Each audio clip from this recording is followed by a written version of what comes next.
ማትረባ ለምን ደብለን ይመታኝ አይደል? እዚህ እንዳልተግምሽ አድናን አልዛጋ ምን ያፊ እኔ እኮ ሚስት ነኝ። ሚስት?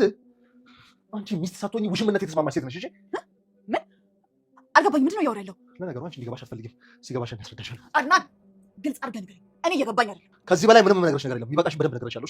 ምን ማለት ነው? ሚስትነት ሳይሆን ውሽምነት ተስማምተሻል ማለት አስረዳኝ። እኔ እንጃ አላውቅም። ባይኔ ቀየረው። ይቅርታ እያልኩ እኮ ነው ወንድሜ። ሰማሁ እኮ ግን ደግሞ ደግመህ ሉሃና አጠገብ እንዳላየት በቃ። ቆይ ሌላ ያጠፋሁት ነገር አለ ነው ወይስ ለእኔ ማፍቀር ክልክል ነው? ሉሃናን ማፍቀር የስህተት ነው? ንገረኝ። ፍቅርን አውቀህ ብታፈቅራት እኮ በጣም ደስ ይለኝ ነበር ወንድሜ። እግር እንጂ ልብ እኮ አይደለም የሚልኝ። ማፍቀር በደንብ እችላለሁ። ደግሞ ሉሃናን አቅሌ እስኪስት ድረስ አፍቅሬያታለሁ። ሁሉ ጊዜ ባንዴ ነው ማለት አትጮትሽ። ይሄኛው ቢያንስ ይታጣል። ቀይራለህ። ስለምንድን ነው የምታወራው አድናን ወንድሜ? ሌላ ነገር የሚፈልገው ነገር አለ? የደበቀው ነገር የለም።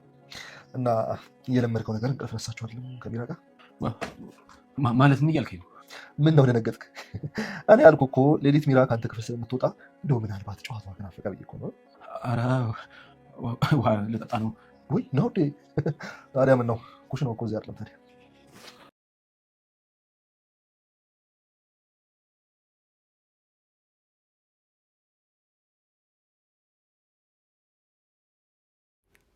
የተረጋጋ ህይወትና ትዳር አለ ብሎ እፎይ ብሎ እየኖረም ባለበት ሰዓትም አሁን ላይ ሉሃና መታም ብዙ ነገሮች እየተሰራበትና እንዲሁም ቁማር ድራማ በህይወቱ ላይ እየተሰራበት መሆኑንም በመናገርም እንዲነቃና እንዲባትትም በማድረጓም ሁሉን ነገር በማስተካከሏም አሁን ላይ አድናን ወደ ቀድሞ ማንነቱም እየተመለሰ መጥቷል።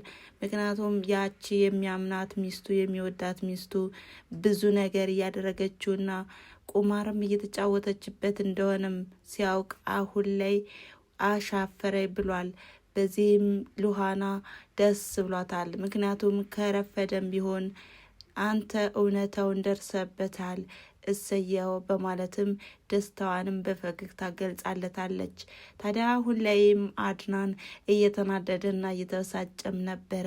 ሁለቱም እንደዚህ እንደሚጫወቱብኝ አላውቅም ነበር፣ ለካ የሞት ኑሮ ነበር የምኖረው፣ ወይ ጉድ፣ ከእንደዚህ አይነት ኑሮስ ብሞት ይሻለኝ ነበር እያለም ራሱን እየጸጸተና እንዲሁም ጥሩ እንዳልሆነም እየገለጸላት፣ ነገር ግን ሉሃና አሁን ላይ አንቺ በመምጣትሽና እንዲሁም በጨለማ ህይወት የምብርሃን እንደሆንሽኝ ሳይ በጣም ደስ ብሎኛል።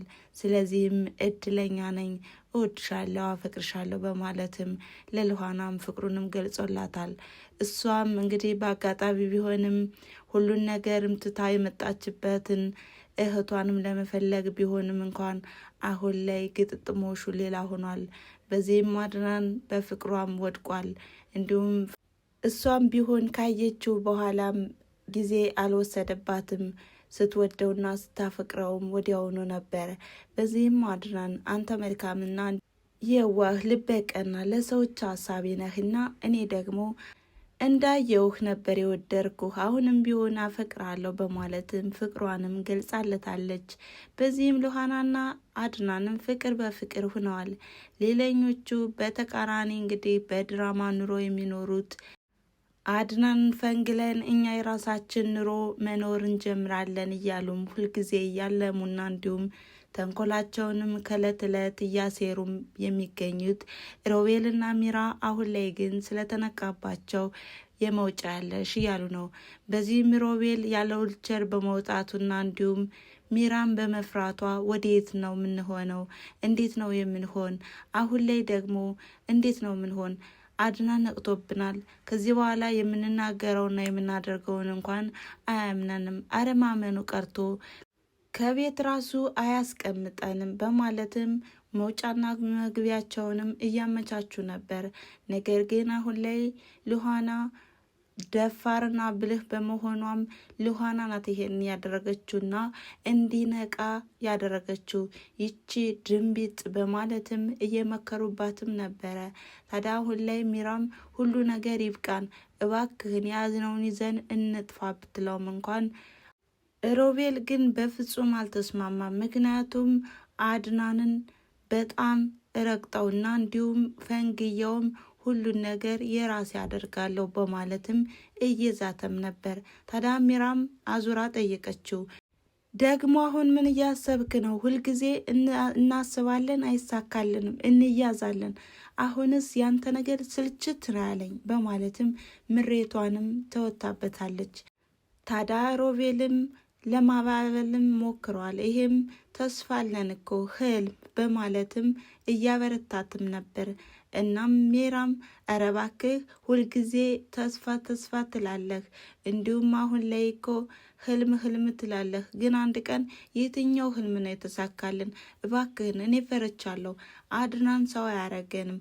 አድናን አሁን ላይ የመጨረሻው ደረጃ ስለደረሰ ሁሉን ነገር ያውቃል። ከዚህ በኋላ የእሱን ፊት ማየትም ድፍረቱም የለኝም በማለት ብትነግረውም እንኳን እሱ ግን ጆሮ ዳባ ልበስ ያለ ይመስላል። በዚህም አሁን ላይ ሜራም ወደ ቤት በምትመለስበት ጊዜም ሉሃናና አድናን ነበሩ ፎክረውና እንዲሁም የነገር ድግስም ደግሰው የቆዩት። አድናን ከዊልቸሩ ላይ እንዲሁም ሮቤል የት አለ በማለትም ጥያቄያቸውን ሲጀምሩም እሷም ደርቃ ነበር የቀራችው። ምክንያቱም ያላሰበችው ያላለመችው ክስተትም ስላየችው በጣም ደንግጣለች። እንዴት ሊሆን ይችላል? ሮቤልን አላየሁትም፣ እኔ አላውቅም በማለትም ሸመጠጠች። ታዲያ ዊልቸሩንም ወደ ቤት ጥሎት ለምንድን ነው ሄደ? የት አለ? እንዴት ሄደ? በማለትም ድጋሜ አንቀው ጠየቋት። ታዲያ አሁን ላይም በመርበትበትና በመደናገጥም አሁን ላይ ሮቤል ወደ ቸካፕ እሄዳለሁ ሲል ነበር የሰማሁት። ነገር ግን እኔ እንዴትና በምን ሁኔታ እንደሄደ ባላውቅም ሪዘርቭ ዊልቸር ወይም ሁለተኛ ዊልቸር እንደተገዛ አውቃለሁ። በዚህም አሁን ላይ ያለው ዊልቸር በጣም እያረጀና እንዲሁም አልዞር እያለ በማለትም ነገሩንም አድበስብሳለች። በዚህም ሉሃና በጣም ተናዳለች። አድናንም ለማመን ሞክሯል። አድናን እባክህን እንዳታምናት፣ ከዚህ በፊት ያደረገችውና የሰራችውን ታውቃለህ፣ ስለዚህ ምንም ነገር አታምንም በማለት ብዙ ነገር ብትለውም እንኳን ሉሃና ግን አሁንም ከሚራ ላይ ራስ አልወርድም በማለትም ፎከረች። ሚራም ቢሆን አንቺ ምንድን ነው ውሸታም ነሽ፣ አሁን ደውለን መጠየቅ እንችላለን በማለትም ወደ ሮቤልም ደውለዋል። ሮቤልም ሲደወልለት ወዲያውኑ ከዚህ በፊትም ዊልቸር ገዝታር አይደለ በማለትም ሚራም ቀዳድማም ትናገራለች። በዚህም የሮቤልና የሚራም ኮድ ስለተገጣጠሙ አዎ ገዝቻለሁ፣ በዊልቸሩ ነው የሄድኩኝ በማለትም ነገሩንም ያድበሰብሱታል ማለት ነው። ታዲያ አሁን ላይ ሮቤል ሁለተኛ ዊልቸር እንደገዛና በሁለተኛው ዊልቸር እንደደም አድርገው አድናን እንዲያምን አድርገውታል ማለት ነው። እናም እና እንጂ ወንድሜ ምንድን ነው የሆነውና የተፈጠረውን ነገርም በንግግር እንፈታዋለን በማለትም አሁን ላይ አድናና ሮቤልም ለመነጋገር ቢሞክሩም ሚራ ግን አይ በጭራሽ ከዚህ ቤት አይመጣም በማለትም አይኗንም በጨዋጧ ተከራክረዋለች። ሉሃናም ቢሆን አይ ጉዳችሁ እንዳይወጣ ነው አይደለ በማለትም ትርምስምሳቸው ወጥቷል ማለት ነው። እናም እስካሁን የተናገርኩት ነገር ወደፊት የሚታየውና እንዲሁም የሚሆነውን ትዕይንት ነው ማለት ነው። እናንተስ ምን ታስባላችሁ? ሀሳብ አስተያየታችሁን አስቀምጡ እያልኩኝ በቀጣይ ቪዲዮ በምን አይነት መንገድ ይመጡ ይሆን? ሉሃናና ሚራስ ይስማሙ ይሆን ወይስ እንዴት ነው? አድናን ሚራን አሁንም ያምናት ይሆን? በምን አይነት መንገድ? ሮቤልስ ወደ ቤት ይመለስ ይሆን? መቼም አያልቅባቸውምና አድናንን ለማመሳሰልና ለማታለልም ይሞክራሉ ማለት ነው። እናም ወደፊትም በምን አይነት መንገድ እንደሚመጡ በጉጉት እየጠበቅነ በሌላ ቪዲዮ እስከምንገናኝ ድረስ መልካም ጊዜ። ቻው።